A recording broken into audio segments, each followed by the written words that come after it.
Okay, yo, what up, man? I mean, guys, and pag-usapan natin ngayon ang mga masisipag na estudyante.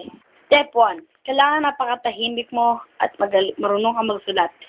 Step 2, kailangan maging respectful ka sa teacher. Hey, class.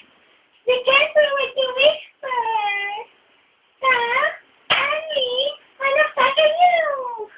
Ano sa kayo? Push mo na. Push mo na. Push mo na. Like that. At ang pinakamahalaga sa lahat, kailangan maging seryoso ka sa studies mo. What the fuck? Okay, yun ang tips na pagiging seryoso sa mga studies mo, bitch. At ito ang pinakamalala sa lahat, ang teacher nagbibigay ng homework. Okay, class. One, I'm gonna give you a homework 1 to 2 only. 1 plus 1 is equal.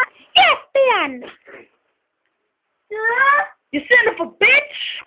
Okay, you're correct. Now this is the number 2.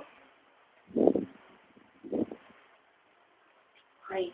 3 plus 5 is equal to Yes, Dayan, anong question mo? 8 points sagot. Homework yan! Homework yan, you bitch!